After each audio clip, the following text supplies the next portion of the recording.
the skies over northern China turned a deep, brooding gray.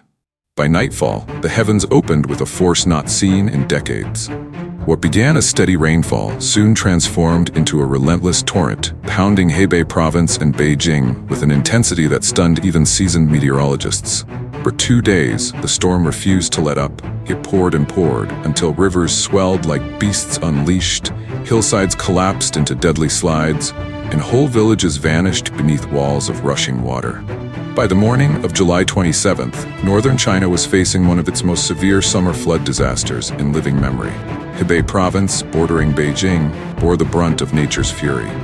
In Baoding and Fan County, rainfall shattered historical records.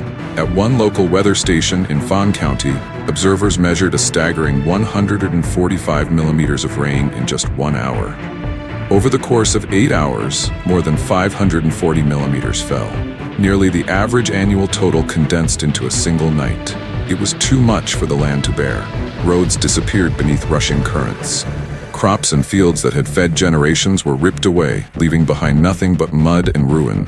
Entire villages were cut off as bridges collapsed and landslides thundered down mountainsides. Rescue teams fought to reach the stranded, but many areas were accessible only by helicopter. By dawn, over 4,600 residents had been forced to evacuate. Officials confirmed 2 deaths and reported 2 missing, though rescuers feared the toll could climb as more reports came in from remote regions. Survivors described the night as endless, the sound of water hammering against their homes like drums of war. In the nation's capital, the contrast was stark. Central Beijing's urban core, with its flood defenses and drainage systems, managed to escape catastrophic damage. But the city's mountainous northern districts, places like Miyun and Pinggu, were devastated. More than 3,000 people were evacuated from 149 rural villages as roads collapsed and access to key townships, including Fengshu, was severed.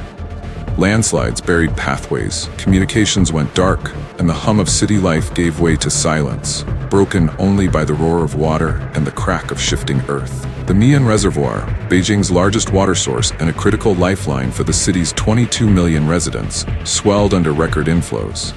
At its peak, the reservoir was receiving 6,550 cubic meters of water per second. To save the dam's integrity, emergency discharge operations were launched, sending additional torrents downstream. It was a delicate balance: protect the reservoir, but risk worsening the floods below. Even districts spared the worst faced severe waterlogging. Streets turned into rivers. Traffic ground to a halt. By July 27th, the Beijing Meteorological Bureau had issued red alerts for 10 of the city's 16 districts, warning of geological disasters ranging from mudslides to hillside collapses. The flooding was not confined to Hebei and Beijing. Across 11 provinces, rivers surged beyond warning levels. The Ministry of Water Resources issued nationwide alerts, activating emergency flood diversion zones. Low-lying rural areas intentionally sacrificed to protect major cities. In Hebei, farmland and homes were deliberately flooded to save larger population centers. For urban planners, it was a necessary trade-off. For farmers watching their life's work disappear beneath muddy water, it was a tragedy. "We understand the city must be safe," one villager told state media, "but who will rebuild our fields? Who will feed us now?" These hard choices underscored the brutal reality. In China's flood defenses, rural communities often bear the heaviest cost. Beyond the statistics, it was the human stories that revealed the storm's true toll. Families carried children on their backs through waist-deep water.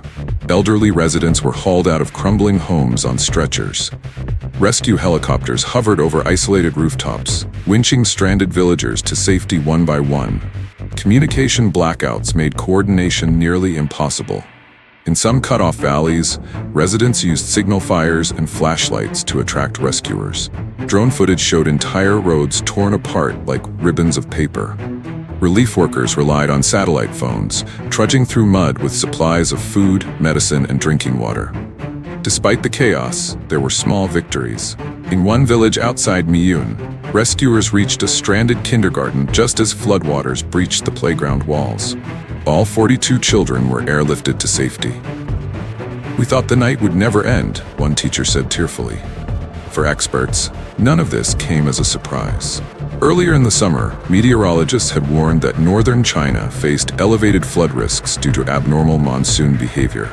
The East Asian monsoon, already unpredictable, had been intensified by global climate change. The result was chaos: searing droughts one season, catastrophic floods the next.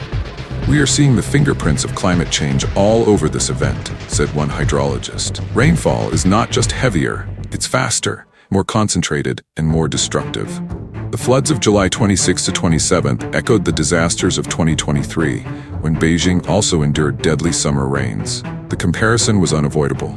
Both events highlighted the capital's vulnerability, especially in its mountainous hinterlands. Both revealed the limits of infrastructure designed for a gentler climate. And both raised an unsettling question: how many more shocks like this can China's north endure? Officials were quick to emphasize that improved warning systems and rapid evacuation protocols had helped minimize casualties. Unlike in past disasters, thousands were moved before the worst rain struck, undoubtedly saving lives. But the destruction to property, farmland, and infrastructure was undeniable. Roads will take months, if not years, to rebuild. Agricultural losses may ripple into food prices. Rural families, already vulnerable, now face the daunting task of starting over. As the skies finally cleared on July 28th, the recovery effort began in earnest. Soldiers, relief workers, and volunteers streamed into the disaster zones. Aid convoys rolled across damaged highways. Local governments pledged funds for rebuilding. Yet for many, the scars will remain long after the mud dries. "We survived," said one farmer in Fang County, staring at the wreckage of his home, "but everything we built is gone." The floods of July 26 to 27th were more than just a natural disaster. They were a warning shot. Climate change is amplifying extremes in regions historically unprepared for them. Northern China, once considered relatively safe from the country's deadliest floods, is now on the front lines. As Beijing and Hebei rebuild, experts say the focus must be on resilience, stronger infrastructure, better planning, and protections that extend beyond urban centers to rural communities. Without that, the cycle of destruction will only continue. For now, the people of Hebei and Beijing are left to count their losses and begin the slow path to recovery. But across China, and indeed the world, the message is clear. In the age of climate change, the storms of tomorrow will not wait.